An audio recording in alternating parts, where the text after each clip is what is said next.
the New York City marathons in the world. So it's no surprise that every year thousands of people come to participate in it. The race can be grueling, and some runners have even died trying to complete it. But this story isn't about those people. It's about a woman who simply vanished during the 2001 race. Her name was Vanya Sloboda, and she was a 34-year-old professional from Brooklyn. She wasn't much of a runner, but she had trained for months to be able to compete in the marathon. She planned on running the whole way with her boyfriend Javier, waiting for her at the finish line. Now, like every year, the New York City Marathon started out in Staten Island before winding its way through all 5 of the city suburbs. And although there were several aid stations along the route, unlike other marathons, they didn't hand out water or anything else. That's because most of the supplies were given out by spectators. They lined the course and cheered the athletes on. And for the first 20 miles of the race, things were going great for Vanya.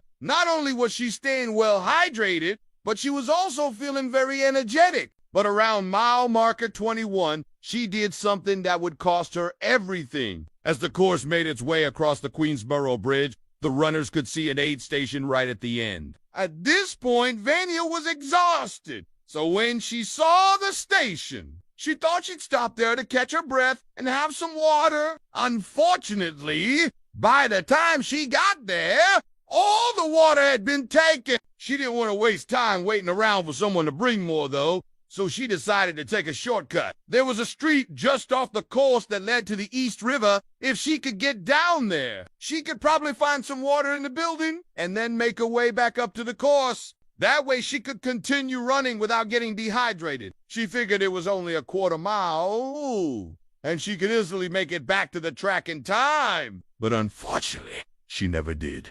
Now, at first, this was actually a pretty good plan. Within minutes, she found a fire hydrant, filled up a water bottle, and headed back to the course. Only problem was she didn't realize how disorienting dehydration can be.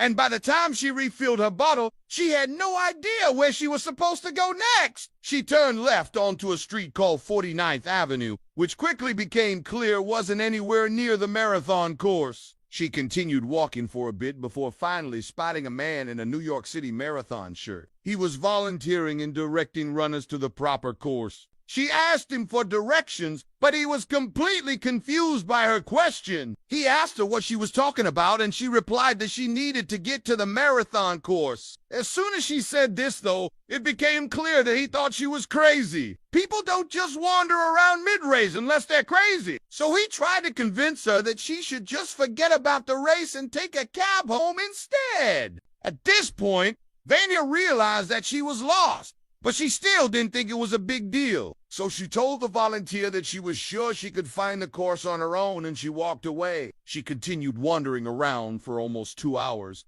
passing several parks and streets that looked nothing like the course. At this point, her feet were killing her, so she sat down on a bench and called her boyfriend Javier. She told him that she couldn't find the course and asked him for directions, but once again, the person on the other end of the line had no idea what she was talking about. It wasn't until Vanya repeated herself several times that Javier finally realized what was happening. He had actually finished the race a long time ago and was now waiting for Vanya to cross the finish line. When she told him she was lost, he immediately panicked. He asked her where she was, and she told him that she wasn't sure, but she could see a baseball stadium nearby. Javier knew exactly where she was at this point, and he told her to stay put while he went to find her. He called her several times over the next hour, but she never picked up. At first, he assumed that she had fallen asleep, but when she still had and answered his calls by the time he got to the spot where she was supposed to be, he knew something was wrong. He ran over to a cop and explained that his girlfriend was lost and possibly dehydrated, but the officer told him that they couldn't do anything about it.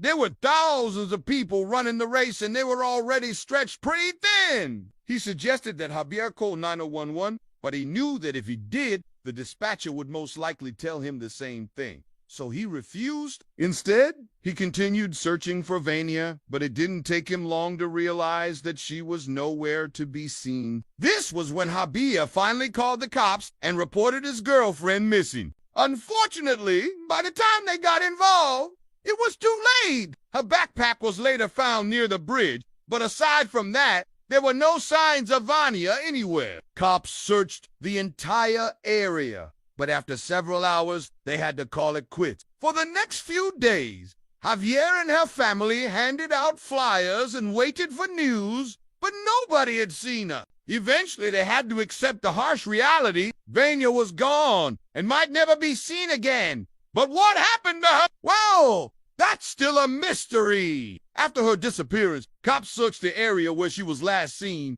but they never found any trace of her. They even brought in cadaver dogs, but those searches proved negative as well. The case went cold after just a few weeks, and to this day, nobody knows what really happened to her. Did she wander into a dark part of town and get attacked? Or maybe she was kidnapped by a stranger. Maybe she stumbled into a building and accidentally locked herself inside. Whatever the case, her disappearance remains a total mystery. Although it was never proven that she was dead, her family had a funeral for her and buried her alive. They didn't want to keep holding on to the hope that she'd be found alive, especially since it had already been years. Sadly, they might never know if she is out there somewhere or if she is resting in peace in some unknown part of the city. Now, you'll definitely want to watch what really happens to your body after you die. Or check out this video instead.